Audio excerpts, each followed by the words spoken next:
Welcome to today's explainer.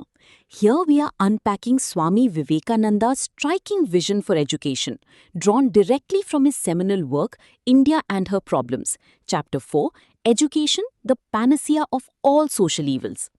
Swamiji deconstructs the system of education of his time in the late 1800s colonial India that he argues was built entirely on negation, and instead he offers us a blueprint for transforming education into a profound inner discipline. He refers to it as man-making education, which remains as relevant for us today as it did over a century back.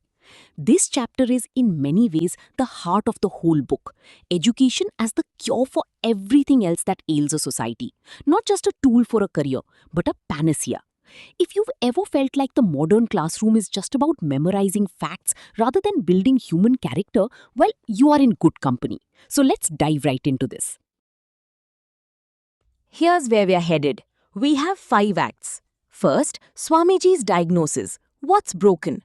Second, his redefinition, what education ought to be. Third, the inner discipline, the one method underneath all learning. Fourth, character, nature, and the guru, how that discipline comes to life. And fifth, the plan, Swamiji's vision for educating India. Let's begin. Act 1. The Diagnosis, a critique of the present. Swami Vivekananda is describing the colonial classroom of his own era, and he doesn't hold back his criticism. He argues that it is a system of negative education, akin to something worse than death. Imagine a child entering a school system where they are systematically taught to doubt literally everything, that their ancestors were fools, their teachers are hypocrites, and their sacred texts are just lies. Because absolutely nothing positive is taught, by the time that student turns 16, they become, in his exact words, a massive negation, lifeless and boneless. This relentless, draining negativity completely destroys their foundational Shraddha, which is their faith in themselves and the world. Fast forward over a century, and the underlying wound is one a lot of us still recognize. Not because today's schools say any of those specific things, but because the feeling Swamiji describes has its own modern version. Whilst classrooms of his time delivered worthlessness through negation, our modern ones more often deliver the same through comparison, ranking, scores, the quiet sense of never quite measuring up. Different mechanism, same residue. People who can pass exams but still feel underneath it faithless and hollow. And that leads us to this stark contrast. Think about the original human. Someone who is grounded, fiercely strong-willed, and educated through genuine self-reliance. Now contrast that with what Swami Vivekananda wants of the colonial system of the time, or for that matter our current system, that is a machine for producing clerks. He argues that the modern practice of teaching simply makes parrots out of students. They are just cramming subjects to pass exams, their free will is completely choked out, and they end up existing merely as robots, essentially machines to act like parrots. Swamiji argues that it would be way better to make mistakes because you're using your own free will and intelligence, rather than just being a good, perfectly behaved machine, this sort of jellyfish existence. That's why he keeps circling back to something deceptively practical, grassroots technical education, the fundamentals for becoming self-reliant. Not because the spiritual ideas matter less, they are the whole point, but because someone who can't earn their own bread isn't free to pursue anything else. Self-reliance first, trusting your own judgment, possessing the abilities and resources to manage your life, make decisions and solve problems without depending heavily on others for help or validation. Everything noble follows from there. Act 2. Man-making education, the positive vision. So what is true education? If it isn't about grades and credentials, what is it then? Swamiji's answer is very simple. Education is the manifestation of the perfection already within you, not something poured in from outside, but is something drawn out from within. The goal isn't just book learning or gathering a diverse range of facts. To drive this home, Swami Vivekananda provides a funny metaphor. He says the donkey carrying its load of sandalwood knows only the weight and not the value of the sandalwood. If we just gather up undigested information, we are essentially turning ourselves into beasts of burden who are just carrying weight around. If education were identical with mere information, then encyclopedias would literally be the greatest sages in the world. True education requires us to deeply understand the value, not just passively carry the weight. It needs to be man-making, the intense training by which the current and expression of your own will are brought under control. This as a life-building, man-making assimilation of ideas. In fact, Swamiji puts a number on it. Assimilate 5 real ideas. Make them part of your character. And you're better educated than someone who has memorized an entire library and understood none of it. And at the center of the idea of man-making education sits something Swami Vivekananda refuses to separate out: our spirituality. Let's clarify what he means by that. Swamiji absolutely doesn't mean his own or anyone else's specific sectarian or religious opinion. He is referring to the actual, innermost spiritual core of a person. He beautifully likens this core to the vitalness of rice in a meal, while all the other secular subjects, the science, the math, those are simply the curries. Taking in only the curries of secular facts just causes indigestion. You absolutely need that spiritual core to ground, process, and truly assimilate all other knowledge. Act 3. The inner discipline. So how do we actually put this into practice? Swami Vivekananda asserts that there is really only one true method for acquiring knowledge, and it applies to everyone, from the lowest manual worker to the highest, most advanced yogi. That method? It's concentration. It's the same instrument used at different intensities. Think of the chemist. The chemist focuses all the energies of their mind on the immediate materials right there in the lab to unlock nature's secrets. Or the astronomer. The astronomer does the exact same thing, but concentrates and projects their mind through a telescope to the stars instead of a flask on a desk. Same mechanism, but different scale. And it isn't reserved for the rarefied disciplines either. Swamiji is just as happy to point out that the lowest shoe cobbler who concentrates will polish a better shoe, and the cook who concentrates will make a better meal. The deeper the focus, the more the world gives up its secrets, as if it's simply waiting to be knocked on hard enough. One only needs know how to deliver the punch, and the force of that knock comes entirely through the immense concentration of the human mind. But there is a catch. Concentration all by itself just isn't enough. We have to pair it with something just as crucial: detachment. Detachment is the ability to lock your attention onto one thing completely and then release it just as completely the instant you need to redirect it elsewhere. You must learn not only to attach your mind to one thing exclusively, but you also have to develop the power to pull it away safely at a moment's notice and then place it upon something else. If that sounds difficult in any era, it might be uniquely difficult in ours. Arguably the first generation training our attention against devices engineered specifically to fragment it. Which makes Vivekananda's own confession almost startling. If he could redo his education from scratch again, he says that he wouldn't study facts at all. He'd build nothing but the instrument, concentration paired with detachment, and let that instrument gather whatever facts it needed on demand for the rest of his life. Alright, so how do we build that perfectly tuned instrument of the mind? According to Swami Vivekananda, the absolute prerequisite is Brahmacharya. Brahmacharya means strict, absolute chastity in thought, word, and deed, no matter the conditions. It can sound austere, even extreme to contemporary ears. But Swamiji's reasoning is precise, not moralistic. A chaste mind, he argues, develops extraordinary energy and a memory that doesn't fail. Nothing is wasted. He states that the strict observance of Brahmacharya literally transforms a person's baseline energy into tremendous, awe-inspiring spiritual and intellectual willpower. It creates a chaste brain and an unfailing memory, which allows a person to master all learning incredibly rapidly, meaning they can retain whatever they hear or know by just experiencing it once. Master a subject in a fraction of the time, Swamiji says, because the mind's power isn't constantly leaking away. Swamiji uses a vivid metaphor to explain exactly how this works. Hydraulic mining. Energy spread thin across 100 small distractions barely moves anything, like water trickling in every direction across flat ground. Gather that same energy and aim it in a single direction though, and it becomes powerful enough to cut through rock. Just like in hydraulic mining, where a tightly focused jet of water can do what a flood cannot. Brahmacharya, in his framework, is exactly that act of gathering, refusing to let your energy scatter so it arrives undiminished wherever you choose to send it. This powerful, concentrated current of chaste energy unlocks our deepest knowledge.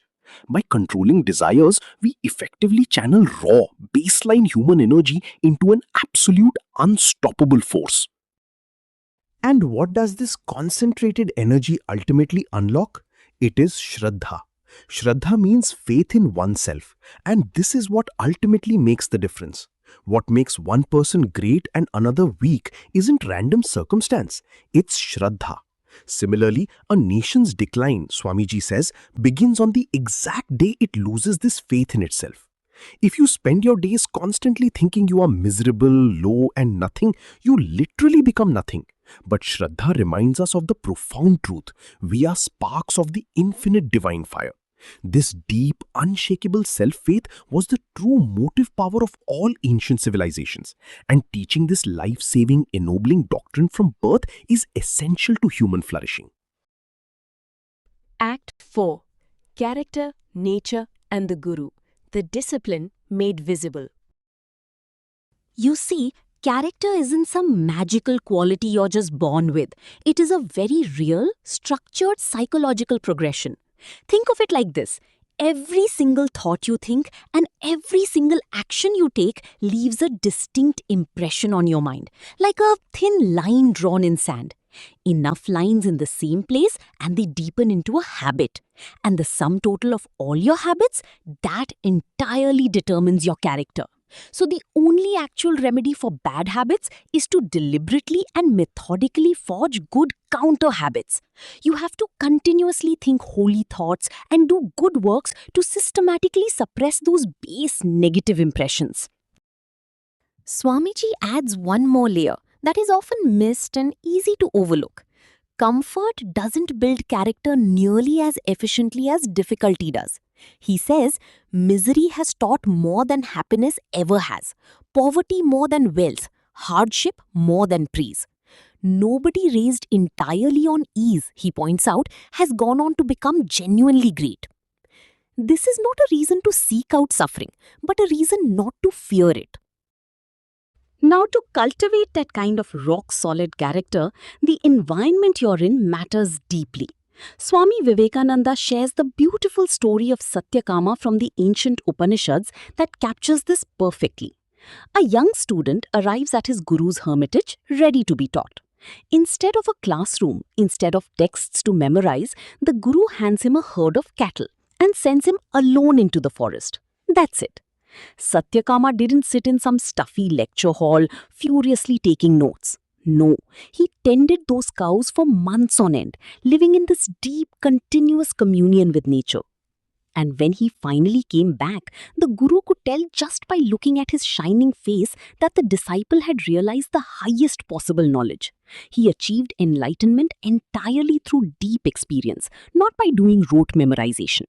The moral here is invaluable.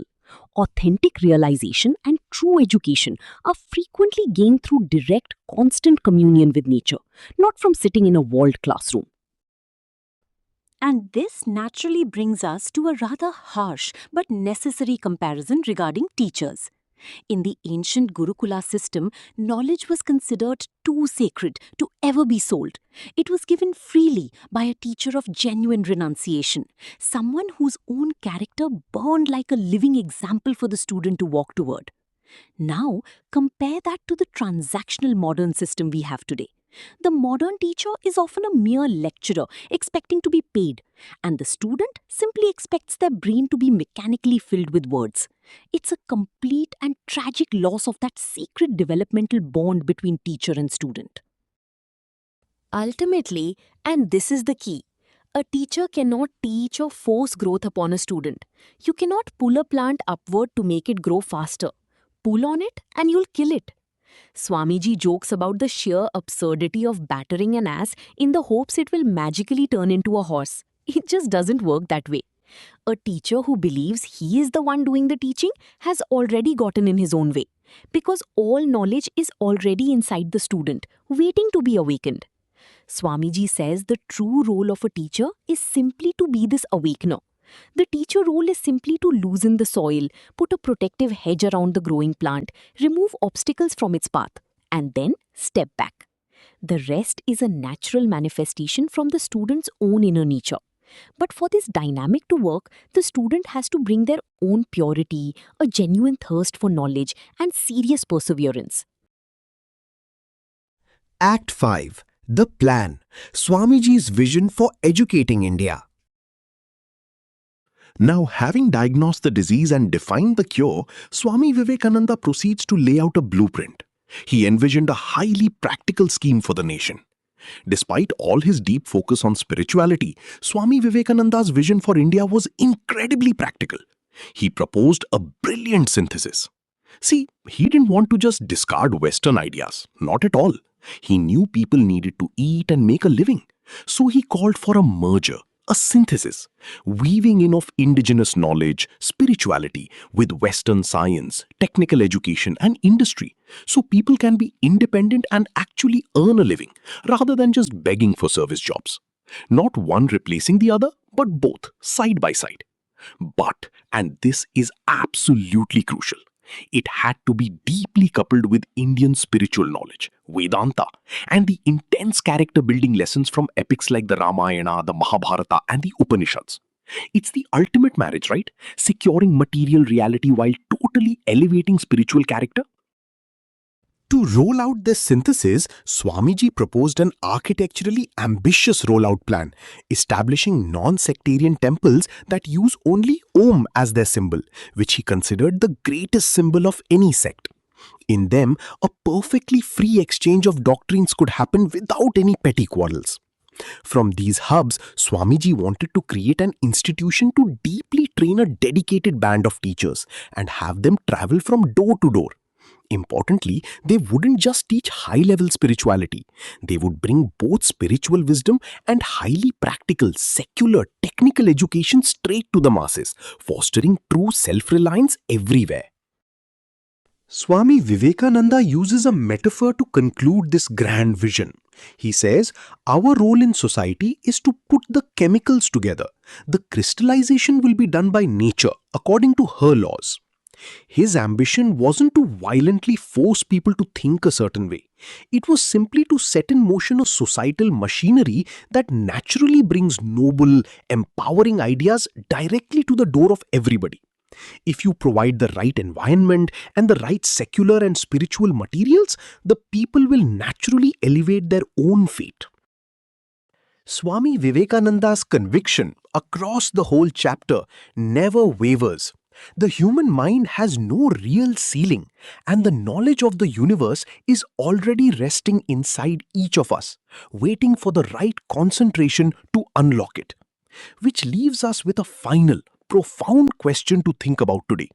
In our own lives, and especially in how we educate the next generation, will we simply remain machines for clerks, just carrying around the heavy weight of undigested facts? Or will we fiercely cultivate concentration, detachment, and Shraddha, and finally begin the real work to manifest the perfection that is already within us?